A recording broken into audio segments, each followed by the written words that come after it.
Vediamo se riusciamo ad utilizzarla anche come vlog camera. Ho sganciato il microfono dalla mentoniera del casco in maniera velocissima perché era collegato solo con il magnete, e mettiamola in difficoltà contro luce. Queste sono le peggiori situazioni perché in teoria io dovrei essere tutto nero, oppure magari la gamma dinamica della camera riesce a far qualcosina. Mi vedete? E ho il sole alla mia sinistra, c'è anche un po' di vento, così testiamo l'audio e guardiamo anche con l'asta tutta allungata, siamo a circa 1,50 m di distanza, se l'asta interferisce, oppure il fatto che lo sgancio rapido ruotato abbia la giusta inclinazione. Ora però torniamo dalla moto che ci siamo allontanati anche troppo. E dopo questa brevissima introduzione partiamo subito al volo senza nessun tipo di presentazione, perché sicuramente starete pianificando il vostro viaggio in moto di quest'estate, ma proprio per questo motivo in questo video cerchiamo di capire come semplificarlo. Mi sentite abbastanza accelerato perché siamo a meno 8 giorni dalla partenza e sapete benissimo, perlomeno chi ci segue da tempo sa benissimo, che approfitto di questo brevissimo lasso di tempo per valutare novità e condividerle con tutti voi sul canale. Quindi da questa angolazione cosa vedete di diverso rispetto al solito? Vi do un aiutino togliendo la valigia. Per adesso focalizzate lo sguardo in questo punto. Il focus è sempre lo stesso: migliorare la qualità del nostro lavoro senza ogni volta aumentare quello che potremmo definire lo sbattimento. Perché per noi è lavoro, ma per voi che siete dall'altra parte, me lo scrivete spesso nei commenti: Francesco, non è che tutte queste cose che ci porti ci fanno perdere la bellezza dell'andare in moto. Quindi l'obiettivo primario deve rimanere sempre lo stesso, e cioè la spensieratezza che la moto ci può donare, ma al tempo stesso avere la possibilità di portarci a casa quello che a tanti piace molto, ovvero qualche ricordo. Quindi soluzione fissa, stabile, che ci restituirà un'immagine che a noi piace, ma soprattutto che non ci richiederà sforzo sia a livello fisico ma anche temporale. E per ottenere questo ho preso 3 accessori di casa DJI molto interessanti. Parliamo dell'utilizzo in moto, quindi tantissime vibrazioni. Questo è il morsetto Strong completamente in metallo. Ve lo faccio vedere già posizionato, non è il classico morsetto con il registro che puoi spostare con facilità da un posto all'altro perché si fissa tramite 2 viti in acciaio, ma proprio per questo motivo è super stabile, tanto che sembra saldato al tubolare. Inoltre con il registro posteriore possiamo ruotarlo,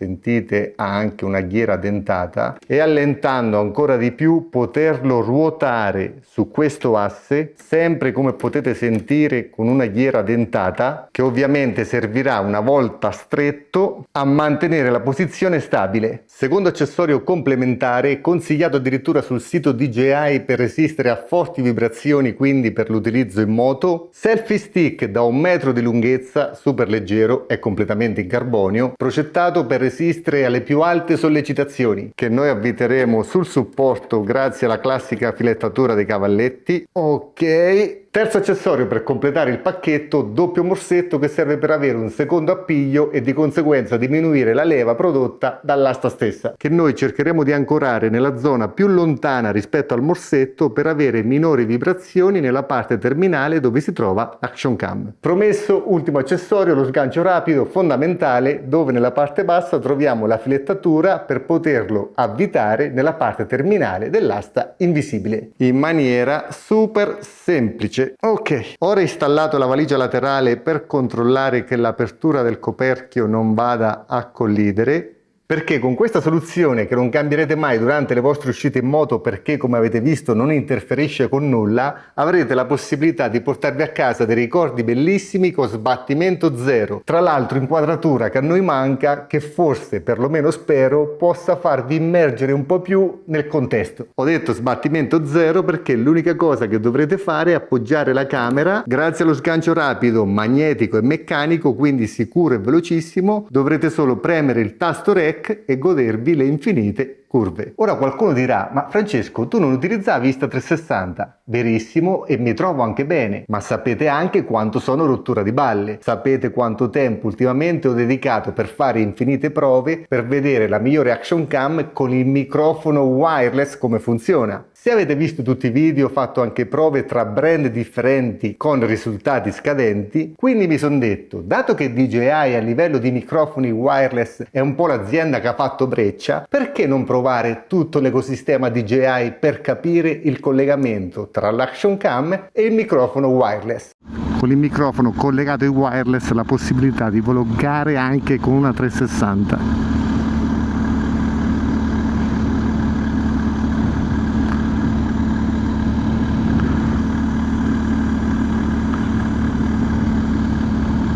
In questo momento non indosso il sottocola del casco, quindi sentiamo anche il fruscio del vento.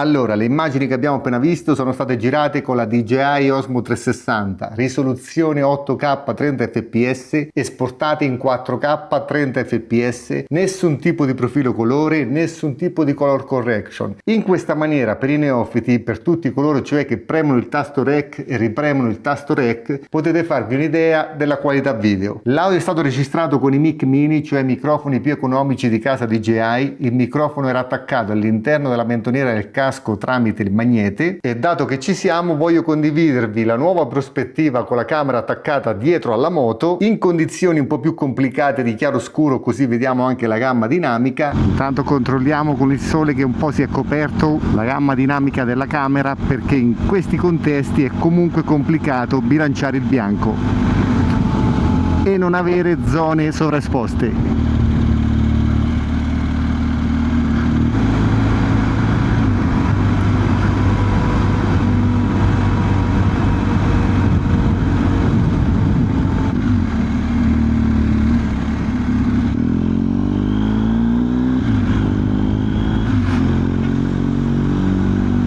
Prima di rivedere tutti insieme la clip sul computer, per onestà intellettuale devo farvi vedere questa cosa. Il doppio morsetto si aggancia su questo cilindro in acciaio che io ho rivestito con un tubicino in gomma per aumentarne il diametro, in maniera da avere la larghezza giusta per la pinza. Però è facile capire che questo rende la struttura della moto meno solida, perché un po' la gomma si comprime. Sarebbe stato meglio rivestirlo in acciaio. Altra cosa, ed ora ve lo sgancio, se accendiamo la moto, non so se riuscite a vederlo, ma un po' il bauletto vibra. Forse è meglio da questa angolazione, ma spegniamola. Questo è normalissimo, perché alla base del bauletto troviamo 4 gommini. 1, 2, 3 e 4. Tutto questo per dirvi che la stabilizzazione della Osmo 360 sarà leggermente pregiudicata da questo motivo. Praticamente le peggiori condizioni per un action cam, ma torniamo in garage. Ho lasciato scorrere la clip per condividere un dettaglio molto interessante e super nerd. Se ci avete fatto caso, nell'inquadratura da dietro succede che il boletto all'interno dell'immagine vibra quando la strada è leggermente più dissestata. Questo non è colpa della camera, nel senso, la nostra struttura che sostiene la camera deve essere la più stabile possibile, in maniera tale che la camera vibri il meno possibile. Ma la parte nerd qual è? Vi condivido lo screenshot del software di montaggio DJI Studio, perché penso che riusciamo a fare degli esempi facilmente esplicativi, perlomeno lo spero. Guardiamo. Quello che state vedendo è DJI Studio, il software di DJI scaricabile in maniera gratuita sia per Windows che per Mac. Qua in basso abbiamo la nostra clip, mentre nella parte centrale abbiamo la porzione selezionata tramite i FOV, nel caso specifico D-Warp. Se noi facciamo scorrere la clip, cosa notiamo? Notiamo che il boletto vibra in percentuale maggiore rispetto al resto dell'immagine. Questo perché è un discorso di prospettiva. Noi abbiamo il boletto più vicino alla camera e il boletto prende una porzione importante dell'immagine stessa. Ma se noi torniamo indietro, ci allontaniamo facendo diventare il boletto piccolino, quindi che prenda una percentuale più piccola dell'immagine stessa, facendo scorrere le immagini, il boletto vibrerà comunque, ma rispetto a quando eravamo più vicini, guardate, siamo lo stesso FOV, così si vede benissimo, quindi la vibrazione diminuisce in relazione alla distanza e alla dimensione dell'oggetto stesso. Infatti, se noi torniamo allo stesso FOV, giriamo l'immagine, come potete vedere, non avendo nessun tipo di riferimento, non c'è nulla che vibra, l'immagine è super stabile. Quante cose Franceschino vostro vi condivide? Tutto questo per dirvi che la stabilizzazione elettronica di queste camere funziona benissimo, solo che quando abbiamo qualcosa di grande in primo piano vicino alla camera, per correggere il movimento non è facile, perché si creerebbe quell'effetto tra virgolette di gelatina, che non è assolutamente bello da vedere. E visto che ci siamo, vi condivido alcune clip in condizioni un po' più difficili di luminosità, girate di notte, perché lei ha la funzione Super Night. Ragazzi, sono le 10:30 e ci sono 30 gradi. Allora, sgancio rapido. Ok. Passiamo il selfie stick invisibile ed ora aggancio rapido. Ok, perfetto ragazzi, vi vedete? L'audio lo vedo dalla linea verde, c'è. Ok, perché non parli piano tu là in fondo? Mamma mia, quanta pazienza.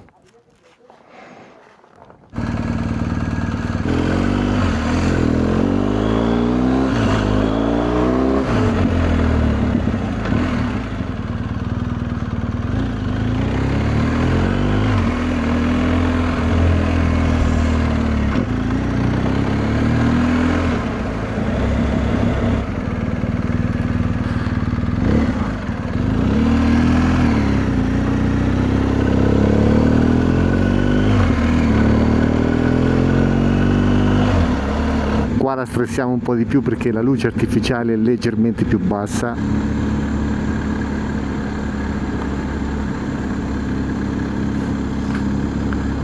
In questo punto è quasi buio.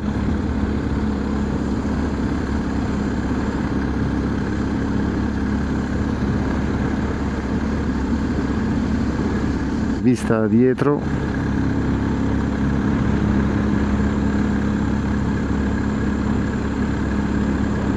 Così controlliamo la stabilizzazione anche con il low light, perché spesso e volentieri le action cam fanno fatica. Ma dato che siamo dei bastardi inside, arriviamo dove non c'è più luce.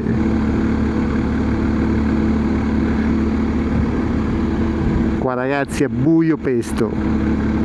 La qualità dell'immagine anche di notte non è male perché lei ha un sensore da 1 pollice e per questo motivo, ve l'ho detto altre volte in altri video, più è grande il sensore e più è difficile stabilizzare l'immagine a livello elettronico, ma l'immagine stessa restituita è di una qualità superiore. Senza annoiarvi ve la mostro da vicino, è piccolina, compatta, pesa solo 183 grammi, schermo OLED ad alta definizione, tastino per avviare la registrazione, tastino funzione, lateralmente tasto di accensione, sportellino in basso che scorre per la presa USB di tipo C per la ricarica, guarnizione di colore rosso in quanto la camera è impermeabile fino a 10 metri, dall'altro lato sportello dove troviamo la batteria da 1950 mAh e il vano per la schedina micro SD. Batteria che abbinata ad un chip e un sistema di raffreddamento adeguato garantisce 100 minuti di registrazione continua in 8K a 30 fps, che tornando al discorso iniziale del video significa meno sbatti. Interessante nella parte bassa vedete l'attacco a vite, lo sgancio rapido, ma anche questi 4 pallini che ritroviamo nell'accessorio manico telescopico con batteria. Collegando la camera al manico tramite lo sgancio rapido avremo la possibilità di comandarla direttamente dal manico stesso e un'autonomia maggiorata di 4,5 ore in 8K a 30 fps. Inoltre il manico è anche telescopico e lo sgancio rapido tramite il tastino posteriore può ruotare di 68 gradi, dandoci la possibilità di trasformare la camera in una vlog camera attivando obiettivo singolo, come avete visto all'inizio del video. Ma adesso mettiamoci comodi perché siamo arrivati al motivo principale per cui ho voluto provare tutte queste cose. Sapete benissimo quanto tempo ci ho dedicato e ci sto dedicando per capire come funzionano i microfoni wireless con le action cam, perché sono letteralmente stufo di tutti i cavi all'interno del casco. Prima cosa, tutto il video a livello audio è stato registrato con i Mic 3, i microfoni top di casa DJI. Ma adesso arriva il bello, seguitemi perché è molto interessante. Qua abbiamo il Mic Mini, il microfono che abbiamo collegato alla mentoniera del casco, lo vedete lampeggiare blu perché è in modalità standby, già abbinato alla Osmo 360. Ma se andiamo ad avviare la registrazione,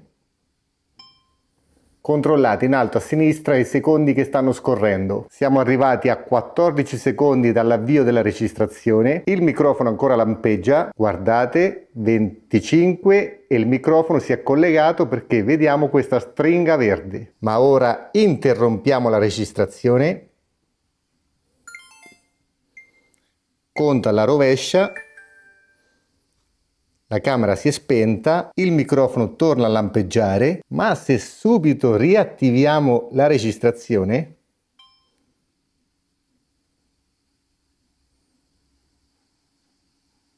l'audio è già collegato. La interrompiamo nuovamente.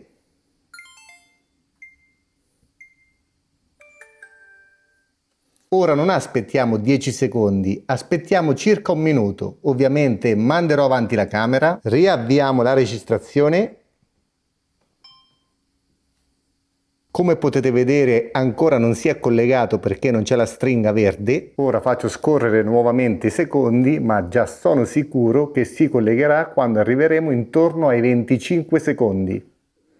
22, 23, 24 e si è collegato. Infatti il LED è blu fisso. E da questo super pippone abbiamo capito due cose. Quando la camera è spenta da tanto tempo, impiega 25 secondi a collegarsi al microfono wireless. Ma se è spenta da poco tempo, apro una parentesi, ancora non sono riuscito a capire quant'è il tempo, chiusa la parentesi, la camera si ricollega in maniera quasi istantanea al microfono wireless. È un po' come se esistesse un Bluetooth che potremmo definire dormiente. Anche con la camera spenta, la camera comunica con il microfono wireless. Ho preso il pacchetto consigliato da DJI Adventure Combo. All'interno troviamo la camera con l'accessorio protezione lenti, ricordo lenti non sostituibili in autonomia, un pratico astuccio per una protezione totale, selfie stick da 1,20 m di lunghezza non in carbonio con lo sgancio rapido ruotabile di 68 gradi e a proposito di batterie una pratica custodia dove premendo questo tastino possiamo vedere lo stato di carica delle batterie, 2 batterie aggiuntive e la terza la troviamo direttamente all'interno della camera con una presa USB di tipo C per ricaricare tutte le batterie contemporaneamente. Ragazzi, termino il video qua, anche se ci sarebbero tantissime altre cose da dire, parlare dell'interfaccia, parlare di DJI Studio, parlare del tracciamento, della possibilità di regolare l'esposizione, il colore eccetera eccetera, ma DJI assolutamente non ha bisogno della mia pubblicità. Ho avuto 6 droni, attualmente ne ho 2 e oggettivamente è il miglior produttore di droni e non solo presente sul mercato. Quello che cerco sempre di fare è di condensare tutte le infinite prove in 20-25 minuti di video per, tra virgolette, semplificarvi la vita, perché so benissimo quanto lavoro ci sia dietro la creazione di contenuti, so anche che vi piace realizzarli, ma quello che non ci dobbiamo dimenticare è che la moto è libertà. Se ogni volta dobbiamo pensare ad infinite cose, quest'ultime ci faranno perdere la voglia di girare la chiave e partire. O meglio, sono sicuro che la chiave la girerete, ma rinuncerete a creare contenuti che quando sarete vecchi avrete la voglia di rivedere. O forse no, questo sarete voi a deciderlo, ma come dico sempre non faccio questi video per farvi acquistare i prodotti, ma faccio questi video per farveli conoscere. Detto questo, noi ci rivediamo al prossimo e forse ultimo video pippone che sarà interessantissimo e nulla. Se il video è stato piacevole e interessante, iscrivetevi al canale, attivate la campanellina, lasciate un commento e fate i bravi, ma non troppo.